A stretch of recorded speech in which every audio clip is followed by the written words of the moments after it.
When the Second World War erupted in 1939, the United States stood at a crossroads shaped by its own history, public opinion, and the increasingly dangerous geopolitical landscape unfolding across Europe and Asia. The memories of World War I, its staggering casualties, the disillusionment that followed, and the economic turbulence of the Great Depression had created a deeply rooted desire among Americans to avoid another overseas conflict. Isolationism, strengthened by the Neutrality Acts of the 1930s, reflected a national instinct to stay clear of foreign entanglements and to focus instead on internal recovery. Yet even as the American public debated its role in world affairs, the Axis powers moved aggressively. Germany overran Poland, Denmark, Norway, the Low Countries, and France with unprecedented speed, while Britain stood alone beneath daily bombardment, and Japan expanded relentlessly across East Asia. This global crisis posed a moral and strategic dilemma for the United States. Total non-involvement seemed increasingly untenable, but direct military confrontation remained politically impossible. It was within this tension, between isolationist tradition and emerging international responsibility, that the Lend-Lease Act took shape. President Franklin D. Roosevelt recognized earlier than most that the survival of the Allied nations directly affected American security. If Britain fell, the Atlantic would no longer be a secure barrier. The United States could face an economically, ideologically, and militarily hostile world dominated by fascist powers. Yet Roosevelt also understood the limits of public opinion and the law. The Neutrality Acts restricted the sale of arms to belligerent nations, allowed only cash-and-carry purchases, and attempted to keep American ships and citizens away from war zones. Britain's financial resources, dangerously depleted by late 1940, made such arrangements unsustainable. Winston Churchill warned Roosevelt that without drastic assistance, Britain could no longer pay for the weapons needed to resist Nazi Germany. The president faced an urgent question: how could the United States support democracies fighting for survival without formally entering the war? The answer required both political creativity and a reframing of American values. Roosevelt argued that aiding the Allies was not an act of aggression, but rather an investment in global stability and national defense. With this in mind, he introduced a plan that would break historical precedent, reshape international cooperation, and signal a gradual but decisive shift away from isolationism: the Lend-Lease Act. Proposed in late 1940 and signed into law on March 11, 1941, the Lend-Lease Act authorized the United States to provide military equipment, raw materials, industrial supplies, food, and naval vessels to any nation whose defense was deemed vital to the defense of the United States. This phrasing was intentionally broad. It allowed Roosevelt to aid Great Britain immediately, but also opened the door to assisting other nations resisting Axis aggression, including China and eventually the Soviet Union after Hitler's invasion in June 1941. In essence, the United States transformed itself into the arsenal of democracy, producing and distributing war material at a scale that no other industrial power could match. The revolutionary nature of the act lay not only in its scope but in its financial structure. Instead of purchasing arms, recipient nations would return or repay the United States after the war, either through goods, services, or shared benefits. This was not charity, it was a strategic partnership based on long-term mutual security. Roosevelt famously compared the arrangement to lending a neighbor a garden hose to put out a fire. One does not haggle over payment when the flames threaten the entire block. The political debate surrounding Lend-Lease revealed deep divisions in American society. Supporters contended that the act was essential for preventing the spread of fascism, maintaining global balance, and protecting American economic interests. They argued that aiding the Allies was far preferable than fighting alone in a future world dominated by hostile powers. But critics feared that such aid would inevitably draw the United States into the war. Isolationists, including members of the America First Committee, claimed the act violated neutrality and gave Roosevelt unchecked authority over foreign policy. Despite heated congressional debates, public opinion slowly shifted as Americans watched the Blitz, witnessed Nazi victories across Europe, and understood the magnitude of the threat to democratic nations. Ultimately, the bill passed, narrowly in some chambers, but its approval marked a turning point in U.S. foreign policy. The moral responsibility to defend freedom abroad outweighed the instinct to withdraw from global affairs. The decade following the First World War was marked by a fragile hope that the catastrophe of 1914-1918 had taught the world its lesson. Yet, beneath this thin surface of optimism, the geopolitical landscape was growing increasingly unstable. The Treaty of Versailles had drawn borders, levied reparations, and declared ambitions, but it had not resolved the core issues that drove the world toward conflict in the first place. Germany simmered with economic despair and national humiliation. Italy searched for the great power status it believed it deserved. Japan pursued imperial expansion as its population grew and natural resources dwindled. And across the Atlantic, the United States had retreated into a determined isolation, convinced that oceans alone could insulate it from the forces tearing other continents apart. By the early 1930s, the cracks widened. The Great Depression gutted economies and destabilized governments across the globe. Desperation created fertile ground for radical ideologies, allowing authoritarian leaders to present themselves as saviors promising stability, unity, and strength. In Germany, Adolf Hitler transformed the National Socialist movement into a political force capable of seizing power. In Italy, Benito Mussolini built a fascist state anchored in militarism. In Japan, hardline nationalist officers dominated policy and pushed for aggressive expansion in East Asia. These regimes believed in territorial conquest as both a right and a necessity, setting the stage for the world to plunge once again toward conflict. The United States watched these developments with increasing worry, but maintained a cautious distance. Memories of the First World War were still raw. Many Americans believed that U.S. participation in that war had been a mistake, driven by bankers and arms manufacturers. A wave of neutrality sentiment swept through Congress. A series of neutrality acts passed between 1935 and 1937 sought to ensure that the nation would not be pulled into another foreign war. These laws restricted arms sales, loans, and support to nations involved in conflict, reflecting public opinion that demanded strict separation from European and Asian crises. President Franklin D. Roosevelt understood these concerns, but also recognized the growing danger. He spoke cautiously, careful not to alienate a population determined to stay out of another global catastrophe. As the dictators consolidated power, the international order began to collapse. Japan invaded Manchuria in 1931, asserting its dominance over northern China and demonstrating the weakness of the League of Nations. Italy attacked Ethiopia in 1935, brushing aside sanctions and making clear that collective security was little more than a diplomatic illusion.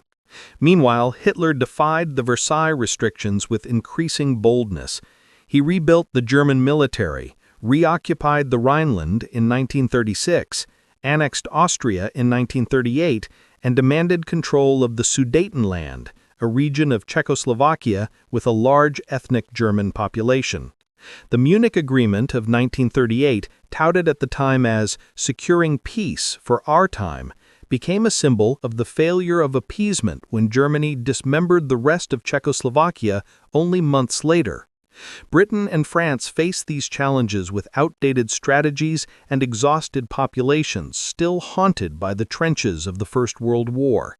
Their economies struggled, their militaries lagged behind German modernization, and their political leaders hesitated, hoping that diplomacy could prevent a new catastrophe. But diplomacy could not contain the ambitions of the Axis powers.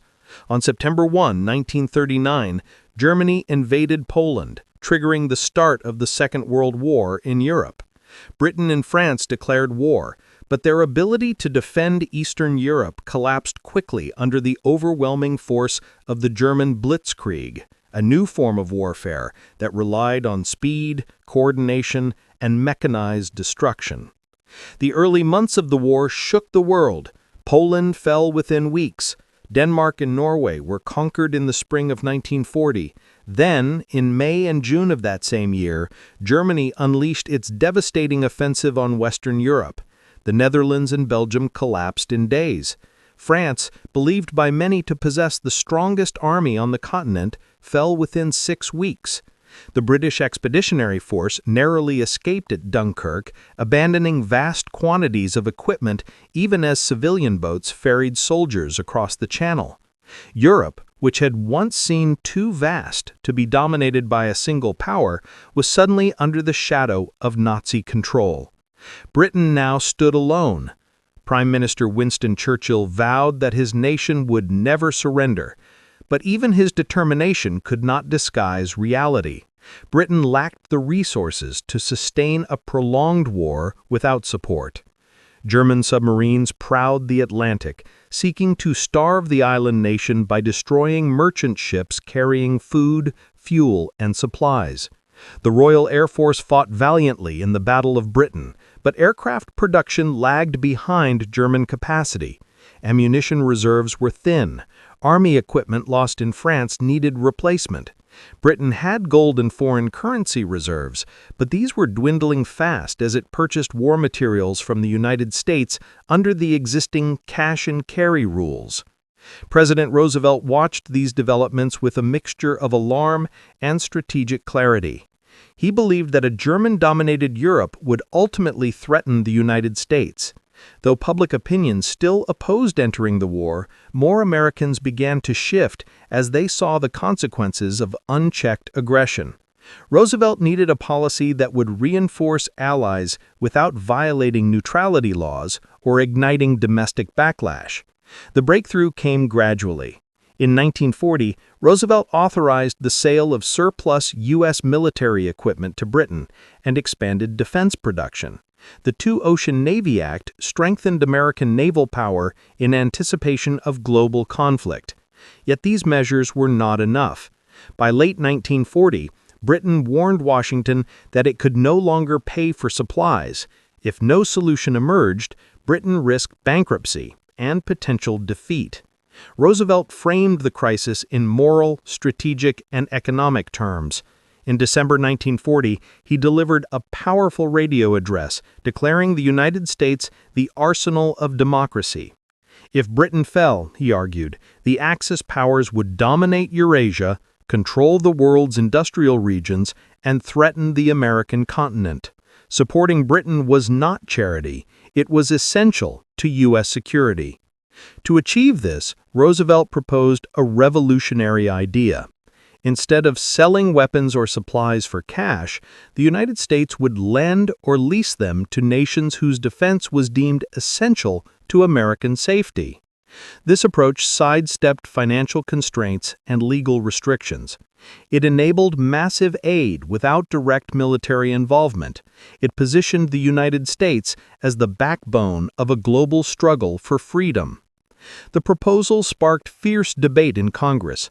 Isolationists warned that Lend-Lease would drag the nation into war. Interventionists argued that helping Britain was the only way to avoid a future conflict on American soil. Public hearings filled newspapers with arguments on both sides. Yet the tide of global events made inaction increasingly untenable. In March 1941, Congress passed the Lend-Lease Act, granting Roosevelt authority to send materials, food, vehicles, weapons, and other critical supplies to Allied nations fighting the Axis powers. The world had changed. American neutrality, as previously defined, was no longer possible. Through Lend-Lease, the United States stepped into a decisive leadership role, recognizing that its own security depended on the survival of free nations abroad. Chapter 1 captures this dramatic and turbulent evolution, from a world drifting to destruction, to the moment the United States began forging the alliances and industrial might that would ultimately shape the course of the war and the peace that followed. The passage of the Lend-Lease Act in March 1941 marked a radical transformation in the role of the United States on the global stage. It was a leap from cautious neutrality to active support for nations resisting Axis expansion. The law itself was deceptively simple, granting the president authority to sell, transfer title to, exchange, lease, lend, or otherwise dispose of defense articles to any country whose defense he deemed vital to the defense of the United States. Yet beneath this straightforward legal language lay a sweeping redefinition of American foreign policy, economic priorities, industrial capacity, and diplomatic influence. The act converted the United States from a hesitant bystander into the industrial engine and logistical backbone of the global struggle against fascism.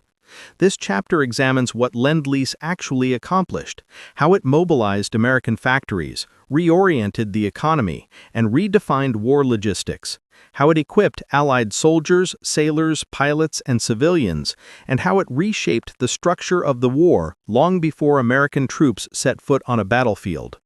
At its core, Lend-Lease was designed to overcome a simple but crippling obstacle. The nations resisting Germany, Italy, and Japan were running out of money. Britain, in particular, had nearly exhausted its gold and dollar reserves by late 1940. Traditional methods of purchasing arms from the United States under cash-and-carry rules were no longer feasible. Without access to foreign currency, Britain could not purchase weapons, ammunition, aircraft, fuel, or even food in the quantities required to survive a prolonged conflict. Roosevelt's solution, to lend or lease equipment rather than sell it, allowed support to flow without the financial barriers that had constrained earlier aid programs. The act shifted the logic of assistance from commercial transaction to strategic necessity, signaling that the United States was investing in a collective fight rather than merely trading goods. The implementation of Lend-Lease triggered rapid institutional and bureaucratic innovation. Roosevelt established the Office of Lend-Lease Administration, later transformed into the Foreign Economic Administration, to coordinate production, procurement, and distribution. This organization became a central hub connecting military planners, industrial leaders, foreign governments, and shipping agencies. It assessed what Allied nations needed, identified what American factories could produce, and determined how to allocate resources among competing priorities. The sheer volume of requests required a level of logistical sophistication unprecedented in American history. Each order, whether for tanks, lubricating oil, boots, or medical supplies, demanded analysis of raw material availability, production schedules, transportation routes, and strategic urgency. Transforming American industry into the arsenal of democracy required a mobilization effort comparable to the industrial revolutions of the 19th century, but condensed into a handful of years. Factories that once produced automobiles, typewriters, or household appliances were retooled to manufacture trucks, bombers, machine guns, and communication equipment. American shipyards expanded to construct Liberty ships, mass-produced cargo vessels designed for quick and inexpensive assembly. Thousands of small businesses across the country shifted from consumer goods to war supplies, contributing parts, tools, chemicals, and machinery to the larger war economy. Lend-Lease orders were woven into this transformation, serving as both justification and catalyst for the enormous expansion of industrial capacity. One of the most important but often overlooked aspects of Lend-Lease was its scale. By the end of the war, the United States had supplied more than $50 billion worth of material, an extraordinary amount at the time, equivalent to hundreds of billions in modern currency. The range of goods distributed was staggering.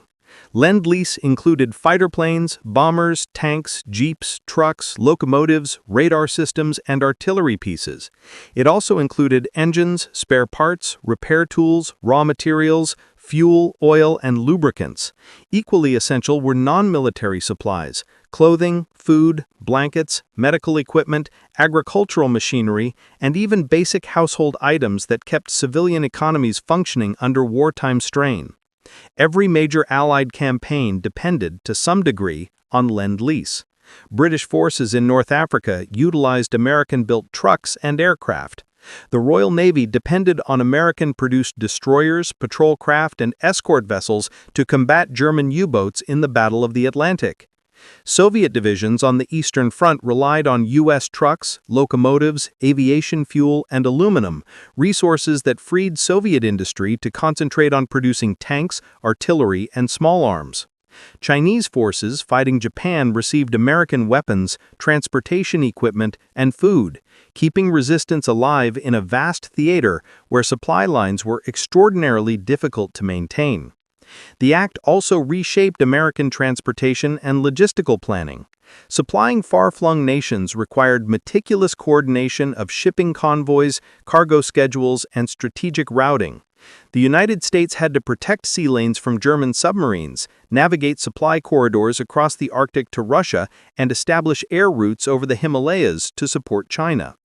These operations, though often invisible in public memory, represented some of the most challenging feats of wartime engineering and organization. The creation of such logistical networks laid the foundation for the global supply systems that would define American military strategy for decades after the war. While Lend-Lease is often associated with weapons and vehicles, its impact on global food security was equally profound. Britain, under constant threat from submarine warfare, faced severe shortages of agricultural labor and arable land.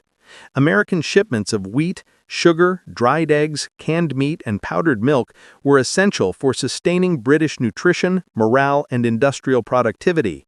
In the Soviet Union, Lend-Lease food supplies supplemented diets devastated by invasion, displacement, and agricultural disruption.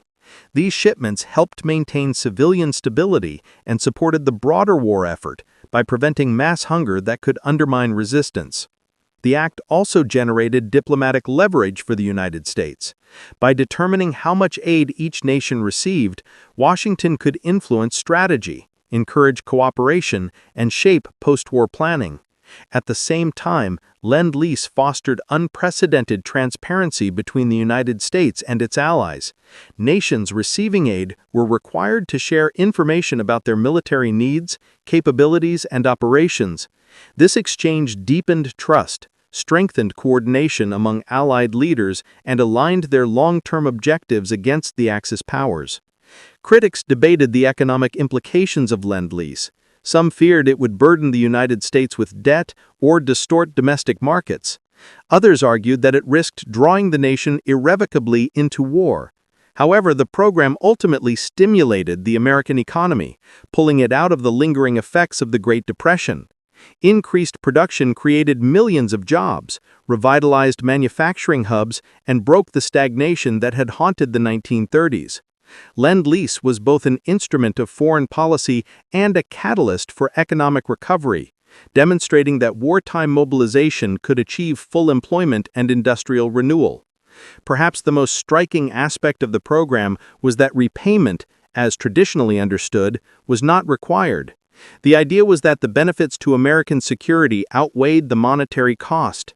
Nations receiving aid were expected to return remaining equipment or provide post-war compensation where appropriate, but the act was intentionally flexible.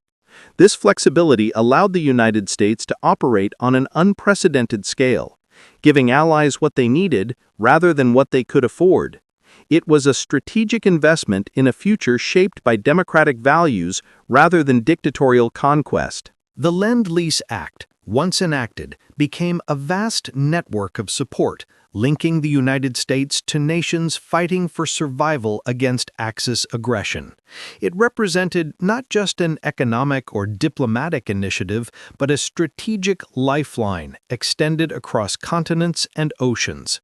This chapter examines in detail the countries that received aid, the nature of the assistance they obtained, and the ways in which these supplies shaped their ability to resist endure, and ultimately prevail in the Second World War.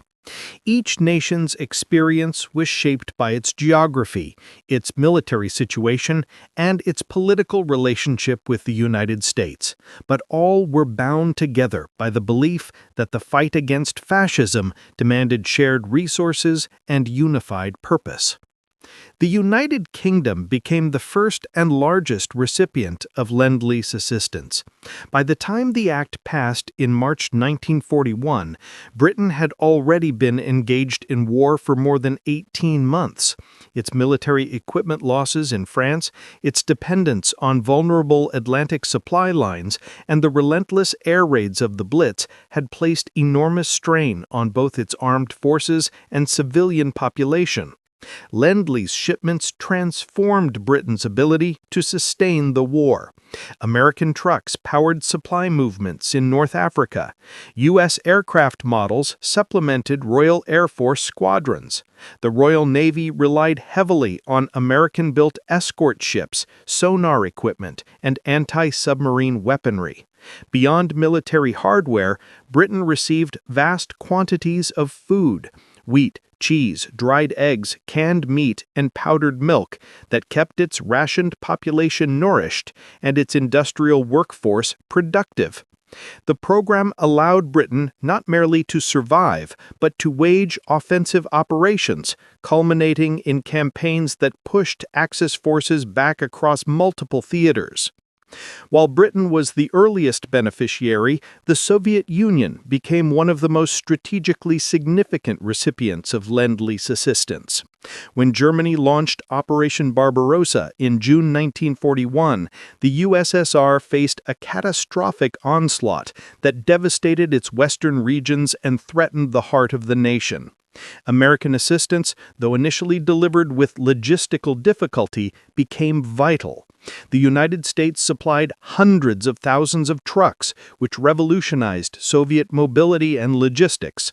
These vehicles allowed the Red Army to move troops, ammunition, and supplies with unprecedented speed, contributing directly to its ability to mount counteroffensives.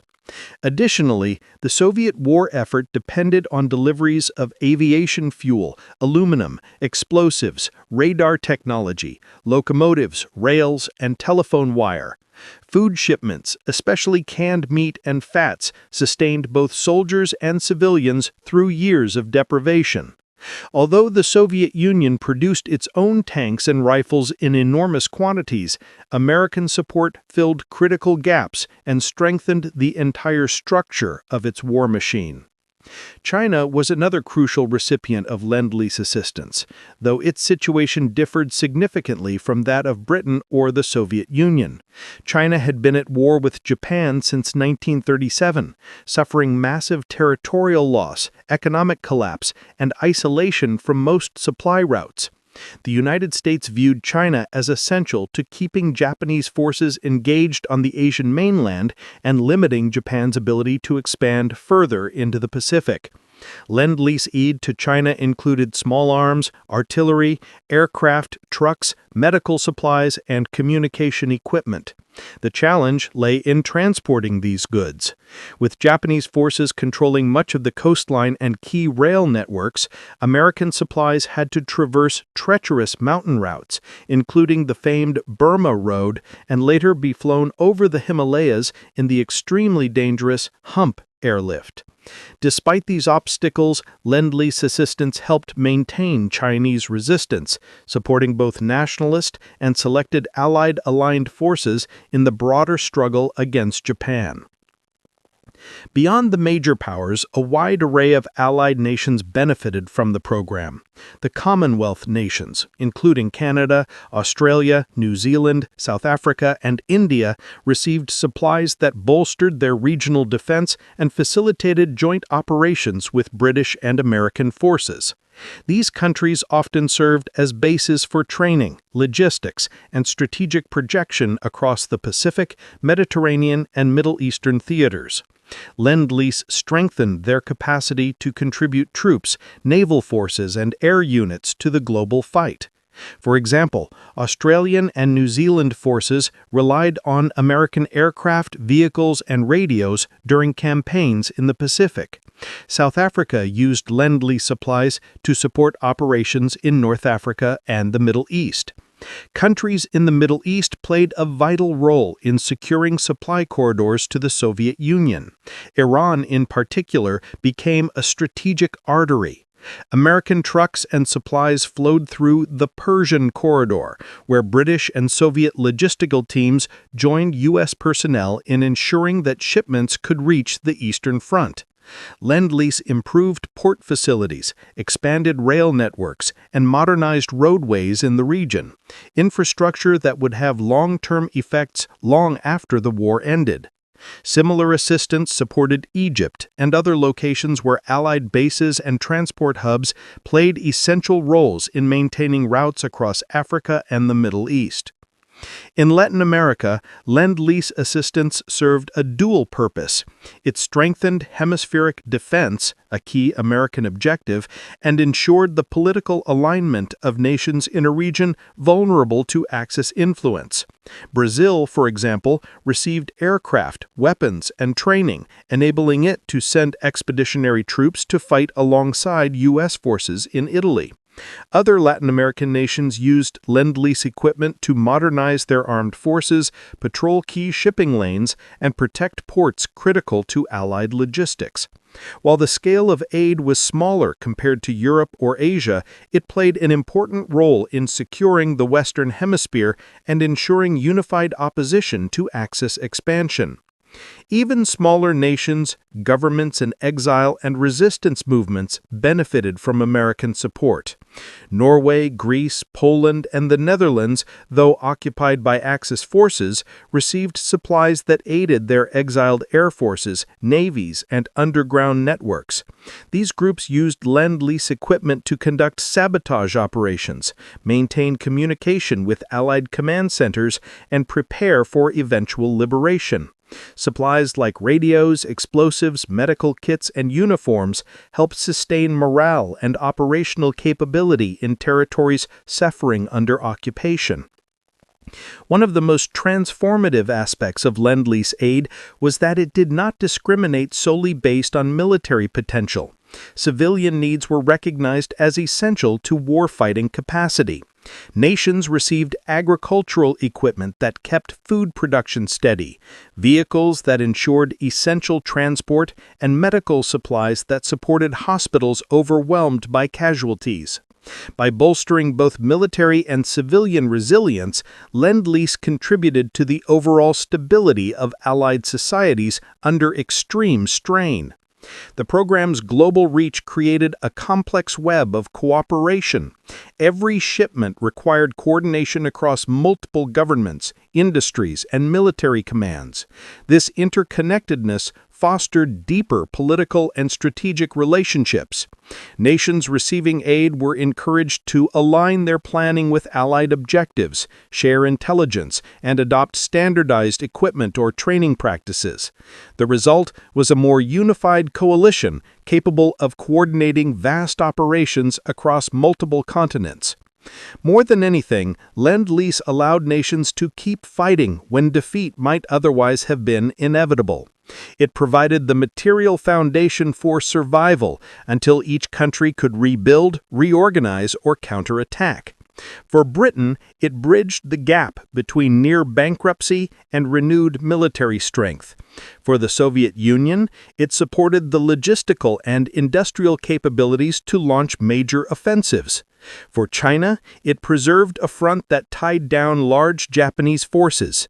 For countless other countries, it strengthened defenses, sustained morale, and reinforced their commitment to the Allied cause. The Lend-Lease Act did far more than supply equipment. It reshaped the strategic direction of the Second World War and altered the balance of power across every major front. By converting American industry into a global engine of production and distributing that output to key Allied nations, the program changed the timeline, scale, and outcome of the conflict. Its impact was visible not only in the weapons used on the front lines, but also in the stability of civilian populations, logistics networks, and the broader geopolitical landscape. This chapter explores the transformative influence Lend-Lease had on Allied survival, military operations, industrial capacity, and ultimately the defeat of the Axis powers. When Britain stood alone in 1940-41, the collapse of the island nation appeared possible, even likely.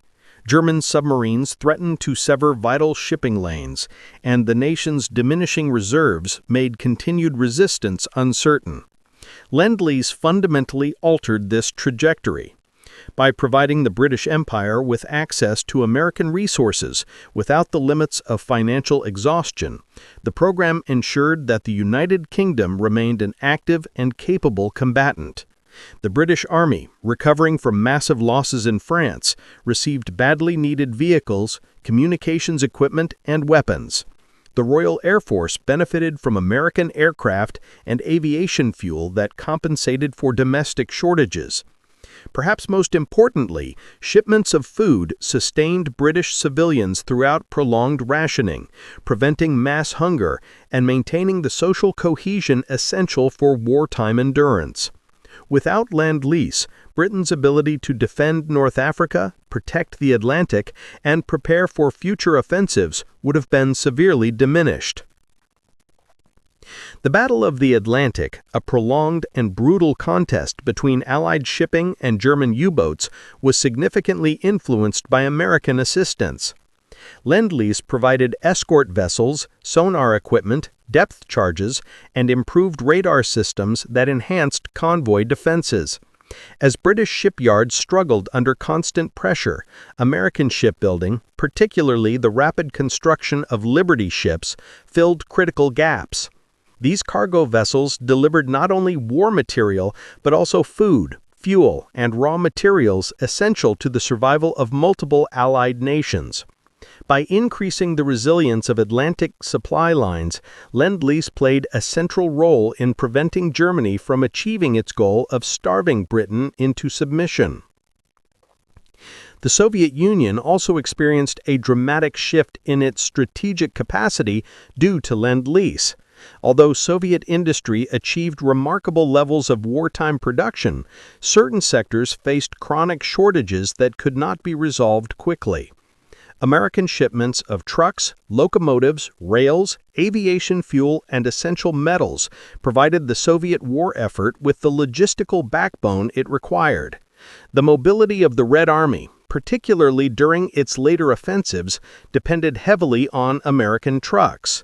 These vehicles enabled rapid troop movement, efficient supply distribution, and the ability to conduct deep operations across vast territories. Without this mobility, Soviet offensives would have been slower, less coordinated, and more vulnerable to counterattack. The impact of Lend-Lease on Soviet food supply was equally important. The German invasion had devastated agricultural regions, destroyed crops, and displaced millions. American shipments of canned meat, fats, grains, and other staples helped sustain both the civilian population and frontline troops. These supplies allowed the Soviet Union to redirect manpower toward industrial production rather than agricultural labor, increasing its capacity to manufacture tanks, artillery, and aircraft. Lend-Lease did not win the war for the Soviet Union, but it ensured that the nation had the tools, mobility, and sustenance needed to withstand the initial devastation and ultimately launch major counteroffensives. In the Mediterranean and North African theaters, Lend-Lease strengthened Allied operations in ways that shaped the course of strategic planning. British forces relied on American trucks, radios, and spare parts during the campaigns against Italian and German armies. The defeat of Axis forces in North Africa opened a pathway for the Allied invasion of Italy, marking the first major return to mainland Europe since 1940. This sequence of victories, supported by American materiel, helped erode the Axis position, force the diversion of German resources, and lay the groundwork for future operations in France. China, though often overshadowed in Western accounts of the war, played an essential role in tying down large numbers of Japanese troops. Lend-Lease strengthened Chinese resistance by providing aircraft, weapons, and transportation equipment. The hazardous supply routes, such as the Himalayan airlift known as the Hump, demonstrated American commitment to sustaining Chinese forces despite overwhelming logistical challenges. These supplies helped keep China in the war, preventing Japan from consolidating its control of Asia and forcing it to distribute forces across a wider front. Lend-Lease also reshaped the Pacific War by ensuring that the United States could rapidly expand its own operational capacity after the attack on Pearl Harbor. Although the program is often viewed as support for other nations, it indirectly boosted American strength by stimulating industrial production. The expansion of shipyards, aircraft factories, and munitions plants created a foundation for the U.S. Navy and Army Air Forces to become dominant powers. The Pacific Island hopping campaigns relied on the same industrial engine that supplied Lend-Lease goods abroad. Thus, the act contributed to not only Allied unity, but also to American wartime readiness. Perhaps the most profound impact of Lend-Lease was the way it accelerated global coordination among the Allied powers. By forcing nations to plan jointly, share resources, and integrate military strategies, the program fostered a level of cooperation unprecedented in modern warfare. Allied conferences, from Washington to Tehran to Yalta, were made more productive because material support from the United States gave planners the confidence that proposed operations could be executed at scale. Material abundance strengthened political relationships, reducing friction between commanders and encouraging long-term strategic thinking. Economically, Lend-Lease served as a catalyst for a global reorganization of production and transportation. American factories operated around the clock, achieving levels of output that dwarfed those of Axis powers. The program helped end the Great Depression by creating millions of jobs, increasing wages, and stabilizing industries that had struggled for more than a decade. This economic revival had a direct military consequence. A nation with full employment and industrial strength could sustain a prolonged conflict far more effectively than its adversaries. In many theaters, the arrival of Lend-Lease supplies shifted the psychological balance of the war. For civilian populations under bombardment or invasion, American aid served as a symbol of hope and solidarity. For soldiers on the front lines, new equipment, vehicles, and improved rations boosted morale and operational capability. For leaders such as Churchill, Stalin, and Chiang Kai-shek, these shipments represented concrete evidence that they would not be abandoned. Lend-Lease also weakened Axis powers indirectly. Germany and Japan had to contend not only with Allied forces on the battlefield, but also with the industrial output of a nation that had not yet fully mobilized its own military. The ability of the United States to produce for multiple nations simultaneously demonstrated the inherent disadvantage faced by regimes operating under totalitarian constraints and limited resource access. As the war continued, the disparity in production widened, contributing to the eventual collapse of access capacity to sustain large-scale operations. The conclusion of the Lend-Lease program in 1945 did not mark the end of its significance. Rather, it opened a new chapter in global politics, economics, and diplomacy. In the aftermath of World War II, the world faced the enormous task of reconstruction, stabilization, and redefinition of international relations. The legacy of Lend-Lease emerged as one of the most influential forces shaping this post-war reality.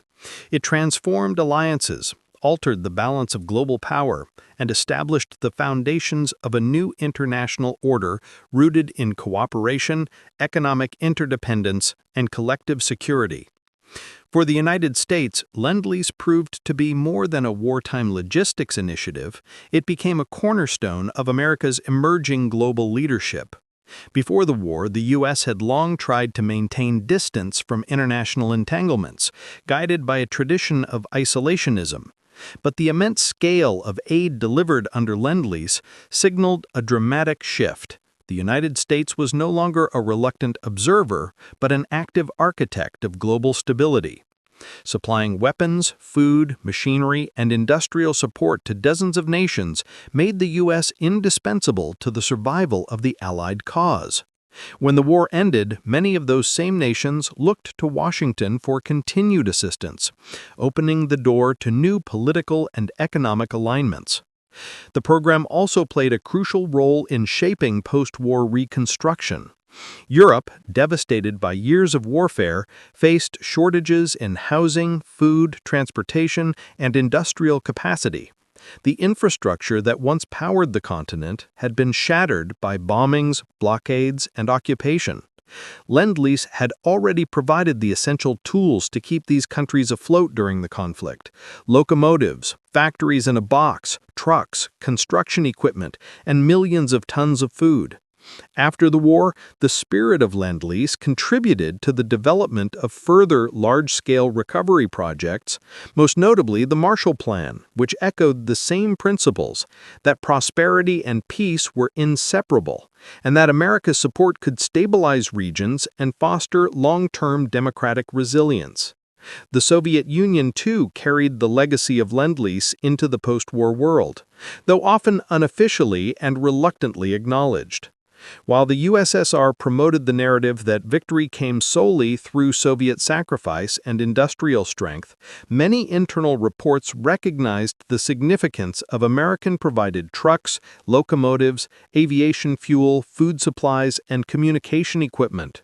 The rugged Studebaker trucks became legendary in Soviet logistics, continuing to serve for decades after the war.